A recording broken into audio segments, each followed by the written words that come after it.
क्या सुना? सागर जानते हैं आप लोग? हाँ जानते हैं। दमोह की आगे सागर है, महाराज का। उस सागर से प्रेरित नहीं, यहाँ एक बात रही, रानी और राजा मिलकर के रचना स्वाध्याय कर रहे हैं और ये पूछा गया है संसार में सबसे बड़ी आग, सबसे बड़ा अंधकार और सबसे बड़ा विष क्या है? और राजा ने जवाब दिया है मिथ्यात्व। ये मिथ्यात्व ऐसी अग्नि है, सामान्य अग्नि को तो अग्निशामक यंत्र से बुझा सकते हैं, पर मिथ्यात्व की अग्नि ऐसी है, अनादि काल से आत्मा चलता हुआ आ रहा है और ऐसा दिखाए अनंत काल नरक निगोद में व्यतीत किया है।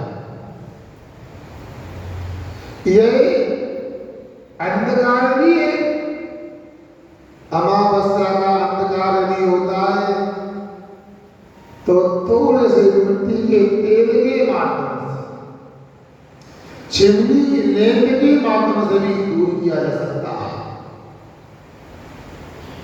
एक छोटे से पन्ने में भी कोई सामर्थ्य है आपके कमरे की, आपके हाल की अंधकार की दिशा को दूर करके प्रकाशमान कर सकता है। किंतु मिथ्यात्व भी अंधकार ऐसा है, अनादि काल से आत्मा में लगा हुआ है। आत्मा में प्रकाश करना ही आत्मा में सच्चा प्रकाश है। मैं एक बात सुनाऊं आपको, मुझे संस्मरण हमेशा याद नहीं आता, कभी कभी प्रसंग आकर याद आते हैं। परम पूज्य आचार्य महाराज का एक संस्मरण याद आ गया, कहो तो सुना दो। समय तो नहीं हो रहा आप लोगों का है, अब क्या कर सकते, हमारा स्वभाव है समय से आने का, वो आपका स्वभाव है विलंब से आने का। जब आप अपना स्वभाव नहीं छोड़ सकते तो हम अपना स्वभाव कैसे छोड़े?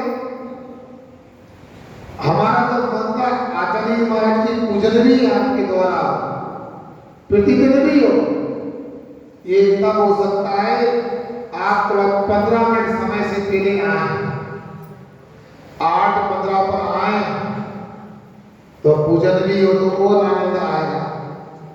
उन आचार्य महाराज की साधना में से मैं कुछ समय की बात कर रहा हूं जब वो नीलागिरी में चातुर्मास किया करते थे। संध्या का समय था, अंधकार हो गया था, मंदिर की बहलान में लगी हुई थी, आचार्य बंदी हो चुकी थी शाम की, और लोग दर्शन करके भैया बंदी करके जा रहे थे और आचार्य महाराज भी देवदान से थोड़ा सा खिसक करके पिछी लगा करके अंदर मंदिर में जा रहे थे। जैसे ही मंदिर में अंदर गए, किसी ने आवाज लगाई, अंदर की लाइट जला दो। अंदर की लाइट जला दो। तो आचार्य महाराज ने भी तत्काल कहा अंदर की लाइट जला लो। समझ नहीं आया? ये लाइट जलाने में क्या, ये दीप जलने में क्या है? आचार्य कहते हैं एक वर्षा काट मिला है, बालाघाट वालों यदि जला सको अंदर का दीपक जला लो, बाहर का तो जल जाएगा। और बंधुओं, अमावस्या का अंधकार भी होता है, छोटे से दीपक से वह दूर हो जाता है। मगर आचार्य कहते हैं अनादि काल जो अंधकार अंदर में छाया हुआ है, कौन सा? मिथ्या रूपी अंधकार।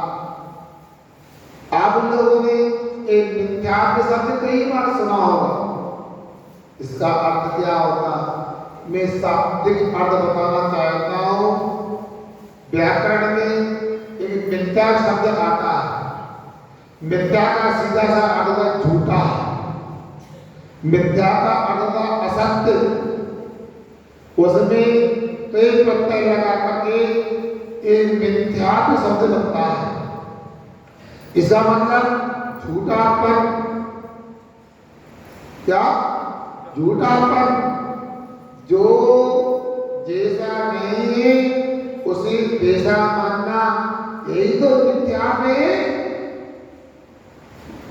जीव को अजीब के रूप में मानना, अजीब को जीव के रूप में मानना, आश्रम को अच्छा मानना, शुभ आश्रम को अच्छा मानना, अशुभ आश्रम को बुरा मानना, राग को अच्छा मानना, विराग को बुरा मानना, इच्छाओं को नहीं रोकना, सुमोक्ष में आकुलता मानना, ऐसा मिथ्यात्व है। किताब में इस सात में जो है तत्वपाठ सूत्र के माध्यम से हम लोग पढ़ रहे मध्याह्न काल में। आपको पता है जीव क्या होता है? चेतना लक्षण वाला होता है। जिसमें चेतना लक्षण नहीं होता बस अजीब होता है। मगर संसारी प्राणी क्या है? मैं सुखी दुखी में रंग राम, मेरे दरिद्रे गोदन प्रभाव, मेरे स्थिति सबरती बेरू विश्वगुरु भी। ये क्या है? अपने आप को सुख दुखी मानना, रंग राव के का पुत्र पत्नी आदि को अपना मानता है। ये सब जीव तत्व की भूल है। और बाहर की दशाएं, एक बाहर के संबंध, एक पुद्गल के साथ में, अजीब के साथ में, इनको जीव के साथ लगाना, ये जीव तत्व की भूल है। शरीर की उत्पत्ति को अपनी उत्पत्ति मानना, शरीर के विनाश को अपना विनाश मानना, ये अजीब तत्व की भूल है। राग को अच्छा मानना एक आश्रित तत्व की भूल है। इनको सुख का कारण मानना ये आश्रित तत्व की भूल है। पुण्य को अच्छा मानना, पाप को बुरा मानना, पुण्य बंध को अच्छा, पाप बंध को बुरा, ये बंध तत्व की भूल है। बेराग भाव को कष्टदायी मानना संपर्क तत्व की भूल है। अपनी इच्छाओं पर लगाम नहीं लगाना ये नजरा तत्व की भूल है। और मोक्ष को आकुलता रूप मानना, निराकुलता रूप नहीं मानना, ये मोक्ष तत्व की भूल है। ये अगणित मिथ्यात्व कहलाता है। जो रानी देवी देवता है उनकी आराधना करना, एक कुदेव की आराधना करना, ये देव संबंधी भूल हो गई। परिग्रह वालों को गुरु मानना,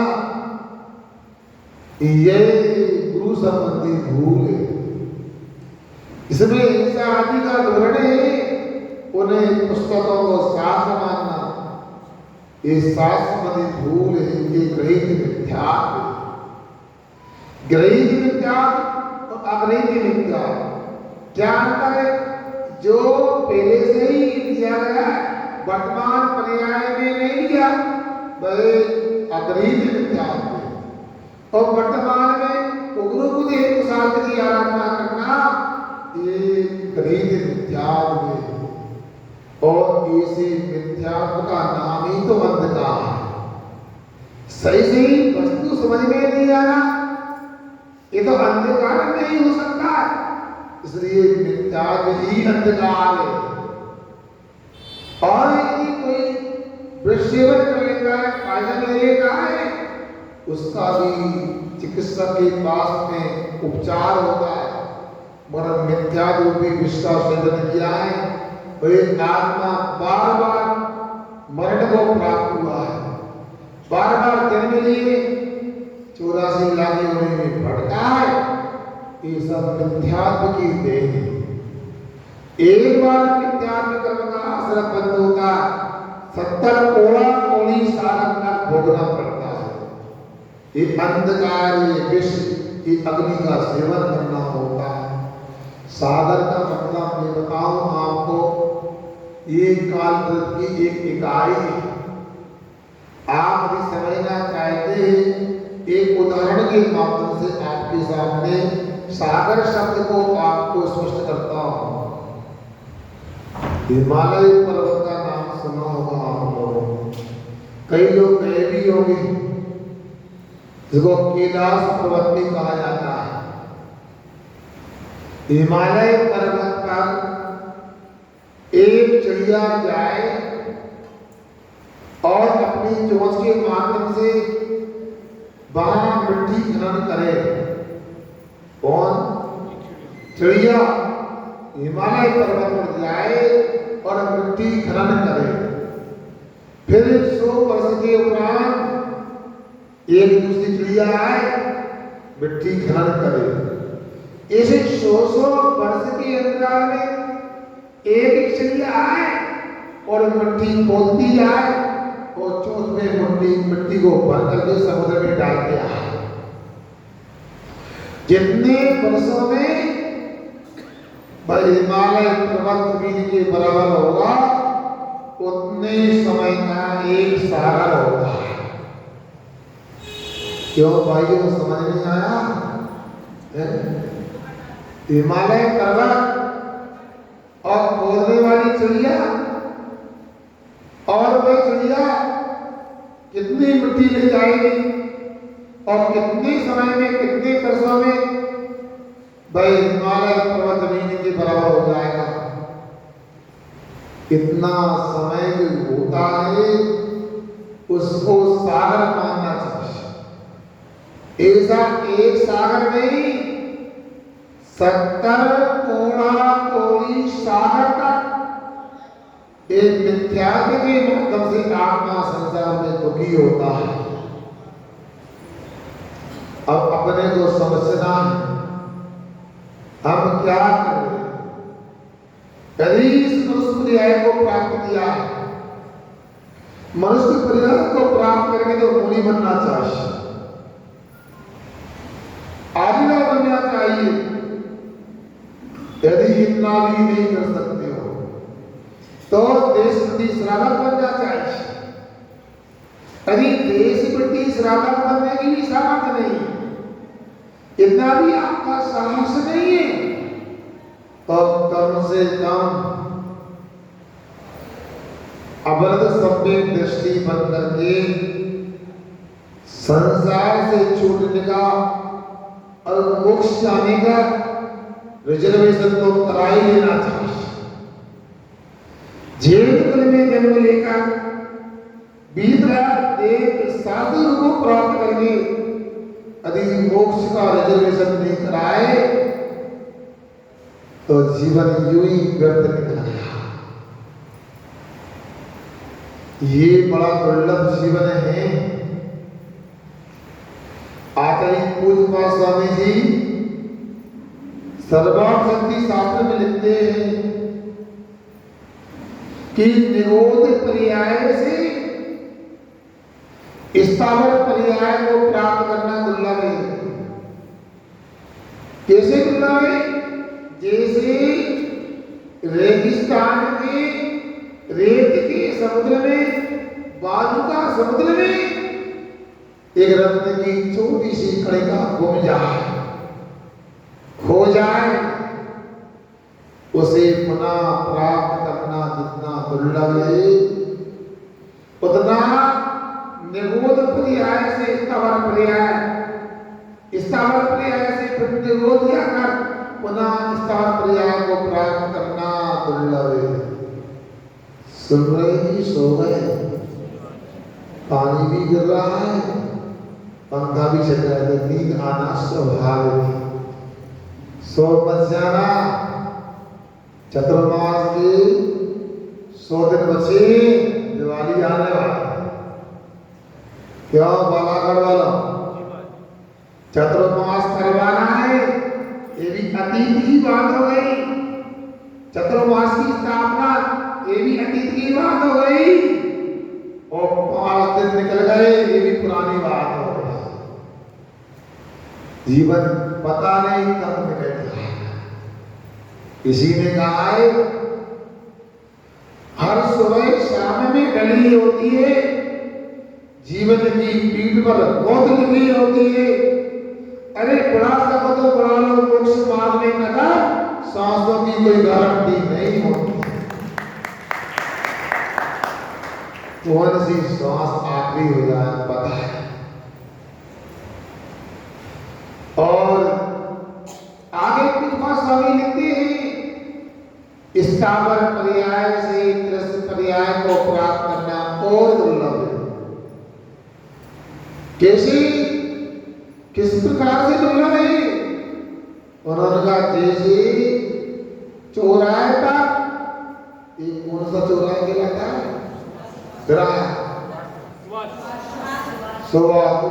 ऐसा दौर वाला महावीर चौराहा, 4 रास्ते निकलते हैं, रोज जाना हुआ लगभग एक आध दिन छोड़। वो रास्ता कभी बंद होता है क्या? है? दिन में बंद होता है कि रात में? चलता रहता, सैकड़ों लोग आते जाते रहते हैं। उस चौराहे पर यदि चिंतामणि रत्नों का ढेर लगा दिया जाए, समझे? चिंतामणि रत्नों का ढेर लगा दिया जाए और दीपावली के बाद उठा लेंगे, मिल जाएंगे रत्न। जितना उन रत्नों का प्राप्त होना दुर्लभ है, उतना ही स्थावर पर्याय से त्रस्त पर्याय का, द्वितीय पर्याय का प्राप्त होना दुर्लभ है। अब त्रस्त पर्याय में भी पंचद्वीय पर्याय का प्राप्त होना दुर्लभ है। कैसे? जैसे आत्मा में अनंत गुण होते हैं, अनंत गुणों में कृतज्ञता नाम का गुण होना दुर्लभ है। आप जानते कृतज्ञता, यह आपकी भाषा में कहूं कृतज्ञता क्या होता है? कृतोपकारं साका न विस्मरति, क्या किए गए उपकार को सज्जन लोग भुलाते नहीं, इसी का नाम कृतज्ञता है। अनंत गुणों में सभी उपलब्ध हो जाए, सुलभ है, कृतज्ञता का होना दुर्लभ है। हमेशा व्यक्ति की बुराइयां देखना है, अच्छाइयां देखना कठिन है। अब किसी ने यदि उपकार किया है, उसको भी याद रखना है। हरिवंश पुराण में जिनसे नाचने मार गिनते हैं, यदि किसी से एक अक्षर एक पद का ही ज्ञान होता है, उसे कोई भुला देता है, उससे बड़ा कोई कृतज्ञ पापी नहीं होता है। और जो किए गए उपकार को याद रखता है, उससे बड़ा कोई धर्मात्मा नहीं होता है। तो कृतज्ञता जितना दुर्लभ गुण है, उतना ही त्रस्त पर्याय में पंचद्वीय पर्याय को प्राप्त करना दुर्लभ है। अब पंचद्वीय पर्याय में भी मनुष्य पर्याय को विद्याधीन धर्म को प्राप्त करना दुर्लभ है। जैसे कोई घेरी जड़ने वाला, मोटे तने वाला, हजारों शाखाओं वाला, पत्तियों से, फूलों से, फलों से लगा हुआ कोई वृक्ष है। अग्नि के संयोग होने पर जल करके भस्म हो गया, राख हो गया। क्या हो गया? क्या हो गया भाइयों? राख हो गया, उसकी भस्म बन गई। उस राख के पुद्गल परमाणुओं का पुनः उस दृश्य के रूप में परिमाण होगा। जितना दुर्लभ है उतना इस मनुष्य पर्याय का बीतराग क्षेत्र का प्राप्त होना दुर्लभ है। बोलो, हमने क्या क्या प्राप्त किया है? हम त्रस्त बने कि नहीं बने? त्रस्त की स्थापना बोलो, त्रस्त। विकलेंद्री की पंचेंद्री, पंचेंद्री, पंचेंद्री में कौन? नारद जी की मनुष्य, मनुष्य में कौन? जैन की अजय, जैन में तो दिगंबर की शुभांबा, देव साधु को सारथ्य प्राप्त करने वाले कि अभावग्रस्त सारथ्य प्राप्त करने वाले। यहाँ तक की यात्रा कर ली, यहाँ तक की चढ़ाई हो गई और अब चूक गए तो पता नहीं कहाँ जाके पड़े। बोलो, यदि सीढ़ी पर यदि ऊपर तक पहुंच जाए, नशेनी पर ऊपर तक आगे सभी पहुंच जाए और आखिरी सीढ़ी पर स्लिप हो जाए, फिसल जाए तो क्या होगा? कहाँ पहुंचेंगे? क्यों? नीचे पहुंच जाएंगे, नंबर 1 सीढ़ी पर नहीं, जमीन पर। इसलिए यहाँ आचार्य की रहे जब सब सुलभ कर लिया है, इसलिए अपना कर्तव्य मिथ्यात्व का त्याग करना चाहिए। और आदि स्वाध्याय करती है, इस स्वाध्याय करते करते 9 महीना निकल जाते हैं, एक पुत्र को जन्म देती है। फिर पुनः गर्भ में एक जीव आता है और पुनः अपनी संतान को धर्मात्मा बनाने के लिए, धर्मात्मा बनाने के लिए राजा से यदि स्वाध्याय करना है, राजा कहता करो क्या चाहेगी। राजा आज भी हम प्रसिद्ध स्वाध्याय करना चाहेंगे। बोलो, हिंदी वर्णमाला में अक्षर होते हैं, कितने होते हैं? क्या? 52 होते हैं। किताब में तो 33 व्यंजन और 14 स्वर के 47 होते हैं। 5 को गठबंधन भी कहे जाते हैं। संयुक्त अक्षर होते हैं, जैसे जिया, जब और जिया में जिया शब्द के छक बनता है। अब उन अक्षरों में जो ता वाले में तीसरा अक्षर आता है, कौन सा? द। द वर्ण से प्रारंभ होने वाली, द अक्षर से प्रारंभ होने वाली 5 धार्मिक शब्दों के ऊपर चर्चा कीजिएगा। और 5 धार्मिक कौन कौन से शब्द होते हैं आप बताइएगा।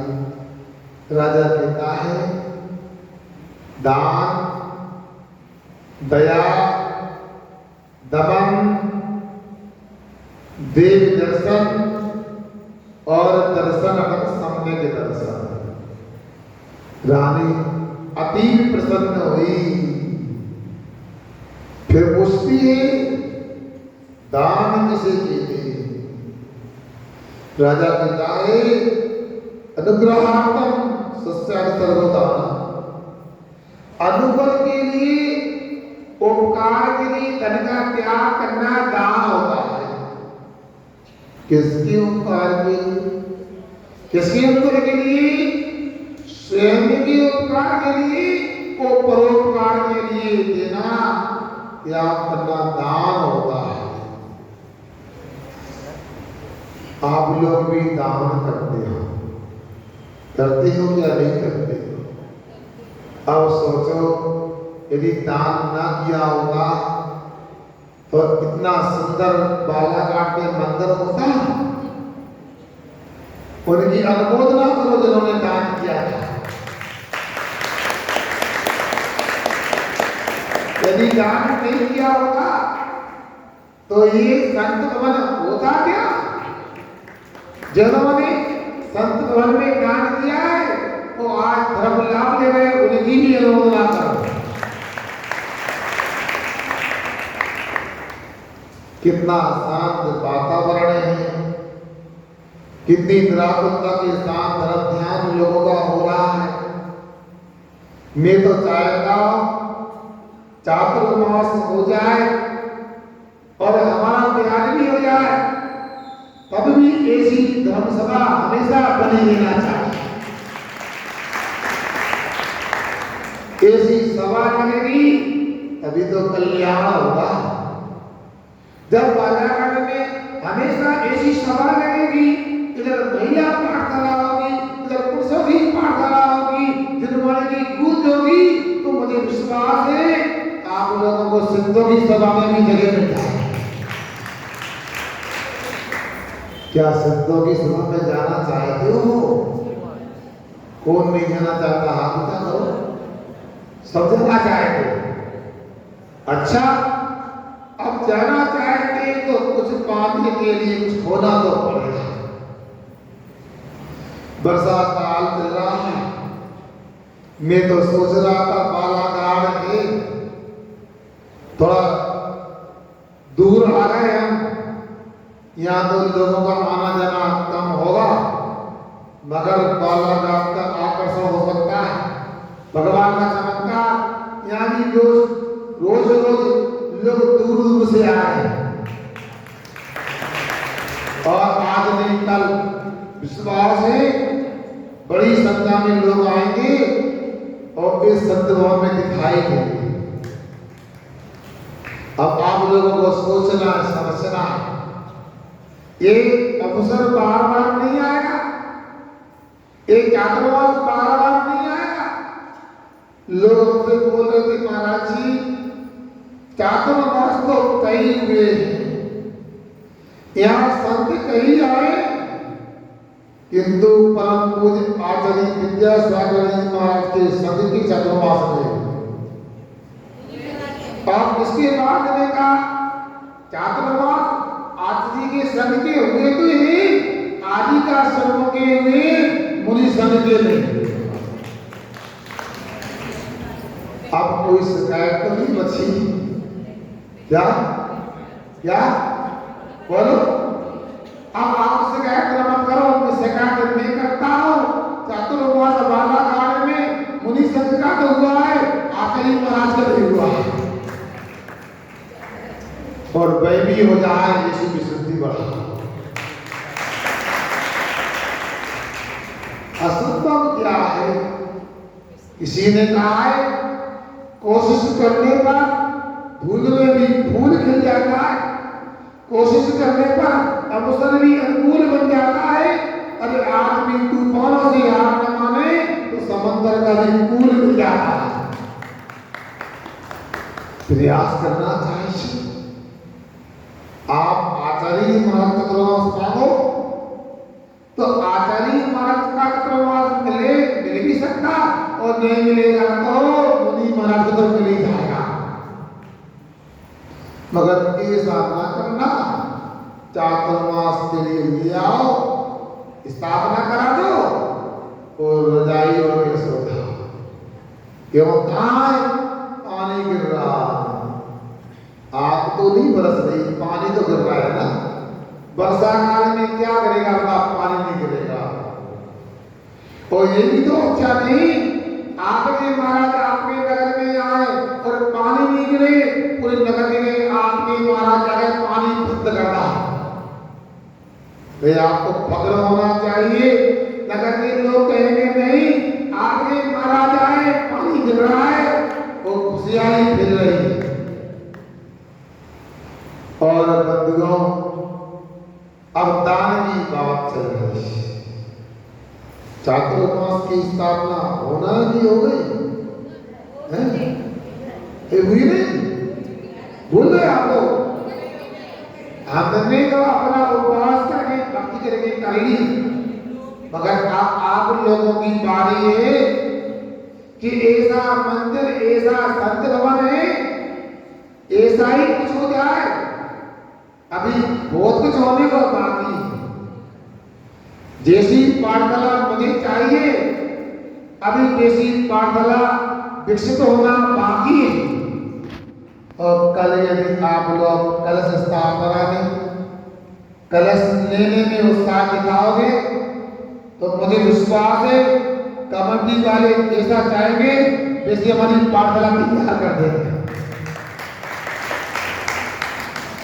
और आप चातुर्मास और चाहते हैं कि आप ही बोलो, आवाज नहीं आ रही, थक गए क्या? चातुर्मास आगे भी चाहते हैं कि आखिरी चातुर्मास बस हो गया? बोलो इनफ कि एंड क्या चाहिए? इनफ पर्याप्त है, आगे नहीं। अरे एक भी एंड और चाहिए, इसका लेना चाहिए। आगे चातुर्मास चाहिए तो सुनो कान खोल के भाई और बहनों, मैं तो चल के आपके रेंजर कॉलेज से आगे चला जाता हूँ निहार के लिए, मगर सब महाराजों की बस की बात नहीं है। भैया किसने क्यों आ गए आप लोग? क्या कहा? ये कहा जा रहा है यहाँ पर, आगे यदि आप कहते हो कि अच्छे से अहिंसा की आराधना हो और हमारे बालाघाट में हमेशा चातुर्मास होता रहे, तो आपको कुछ ऐसा करना है। कमजोर शक्ति वाले साधु भी जो आधा किलोमीटर 1 किलोमीटर जंगल जाने की सामर्थ्य रखते हैं, उनको भी प्राश्रम जंगल का स्थान मिलता है। जमीन तो खरीदी है, पिछली कमेटी ने अच्छे काम किए, उन्हीं का अनुकरण करके वर्तमान कमेटी भी चाहती है जो निहार व्यवस्था में काम होना बाकी है, जो जंगल की व्यवस्थाएं पूरी नहीं है, वे भी इस चातुर्मास में आपके दान करने से पूरी हो जाए। तो समझ में आ रहा है कि नहीं आ रहा है? अपने अपने घर में सलाह करो, कुछ कल ऐसा हो जाए जो जंगल का स्थान अभी पूर्णता को प्राप्त नहीं है, पानी भरा है, अगले चातुर्मास में कोई शिकायत न आए। सुबह सुबह साधु निहार को जाते और सही स्थान दिन मिल जाता है तो स्वाध्याय में भी अनुकूलता लगती है, आहार में भी अनुकूलता लगती है। इसलिए पहली क्रिया निहार की होती है। भाई आपके सहयोग से हो जाए तो अच्छा लगेगा। ये चातुर्मास भी आपके बालाघाट के इतिहास में स्वर्णिम अक्षरों में लिखा जाएगा। अब आपको सोचना है, कलश स्थापना का कार्यक्रम कल है, बाहर से भी लोग आएंगे। जैसा हम लोगों ने सुन रखा है, बालाघाट की समाज धर्म से ही संपन्न नहीं है, धन से भी संपन्न है। और यहाँ के ऋषभदेव भगवान की छत्र छाया में दिन दूनी रात चौगनी तरक्की भी कर रही है। ऐसे भगवान की कृपा से भी आप संपन्न हो रहे, तो आपका भी एक दायित्व है भगवान के चरणों में कुछ त्याग समर्पण भी हो जाए। अद्भुत के लिए दान होता है। दया जीवों की रक्षा करने को चातुर्मास होता है। हम भी चातुर्मास में ज्ञान की बातें सीखकर दया करना सीखें। अभी यही पता नहीं होता किसमें मांस होता और किसमें मांस नहीं होता, जीव कहाँ उत्पन्न होते यही पता नहीं। जब आप जीव की उत्पत्ति के स्थानों को समझोगे तो दया की पूरी तरह आराधना कर सकते हो। दमन इंद्रियों को विजय करने का नाम दमन होता है। अब लोग रसीदा पालन करते हैं, सोमवार को बृहस्पति नहीं खाना। क्या नहीं खाना? सोमवार को क्या नहीं खाते? हाँ, आप लोग चालाकी करते हो, हरी बोलते हो, केला हरा नहीं होता खा लो, टमाटर हरा नहीं खा लो, वनस्पति का त्याग होता है, उसको ही हरी कहते हैं। इसी प्रकार मंगलवार को मीठा त्याग होगा, ये दमन लगा। इसी प्रकार आगे समझना समय हो रहा है। और उसके उपरांत बंधुओं क्या दान दया दमन देव दर्शन, भगवान के दर्शन करने से ही आत्मा का ज्ञान होगा, आत्मा का श्रद्धान होता है। समय सार पढ़ने के लिए प्राकृतिक की आवश्यकता है, समाधि तत्व पढ़ने को संस्कृत की आवश्यकता है, छेड़ा पढ़ने को हिंदी की आवश्यकता है। मगर भगवान के दर्शन करते, ऋषभ देव की प्रतिमा को देखते बिना भाषा ज्ञान के ही आत्मा का ज्ञान श्रद्धान हो जाता है। देव दर्शन करने से ही सम्यक दर्शन होता है। इस प्रकार रानी ने स्वाध्याय किया, अगले पुत्र को जन्म दिया। ऐसे करते करते 2, 3, 4, 5, 6, 7 पुत्रों का जन्म हो गया। गर्मी के संस्कार थे।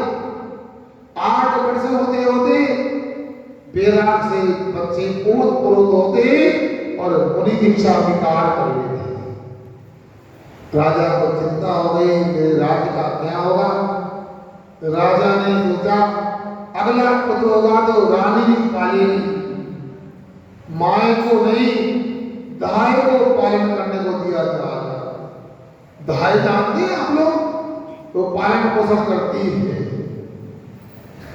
और आज कल की ऐसा होगा, प्रदीप भैया कह रहे थे ना, कले करके बच्चा नौकर खिलाते और कलेक्टर कुत्ते को खिलाता। कल लोग भी बड़ा बड़ा बेसराई सब जगह नहीं, मगर उसने कहा यदि मां के पास रहेगा तो मुनि बन जाएगा,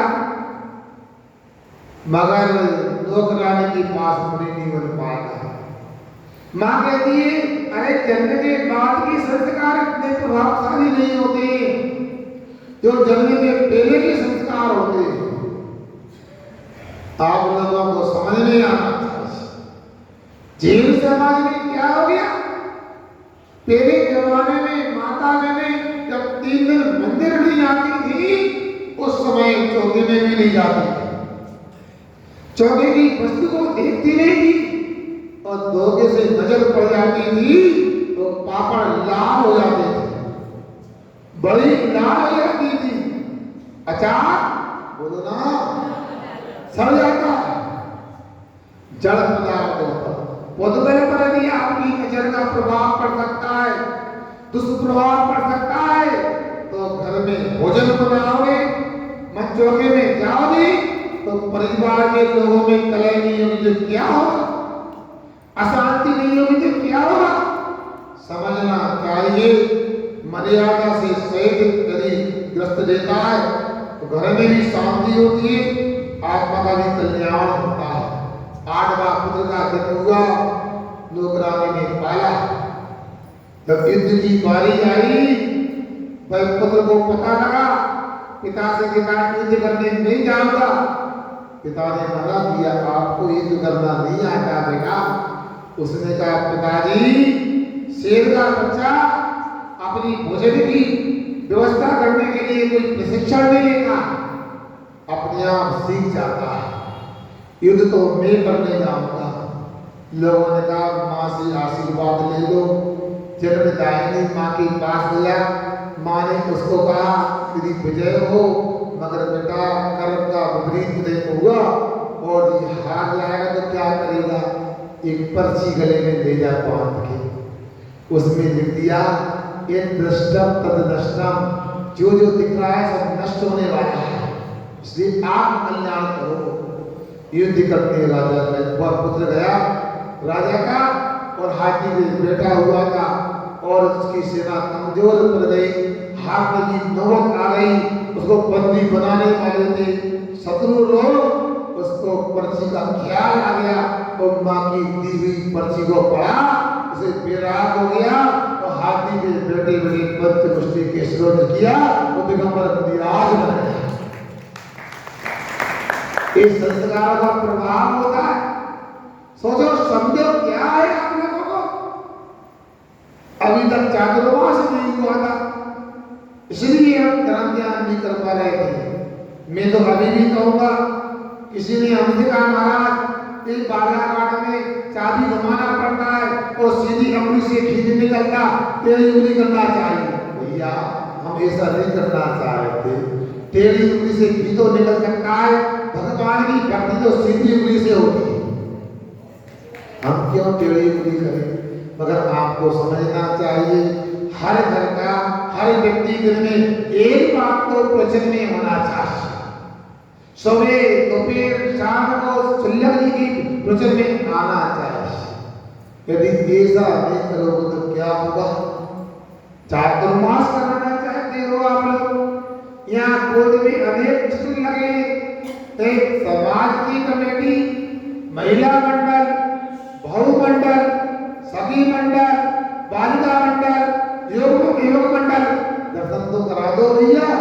महाराज हमने इसकी फ्लेक्स बनवा दिया है, आप तो अध्यक्षों के दर्शन कर लो, सबके दर्शन हो जाएंगे। ऐसा नहीं चाहता हूँ, कल का कार्यक्रम अच्छा संपन्न होना चाहिए, सभी समिति के सभी लोग यहाँ पर उपलब्ध होना चाहिए।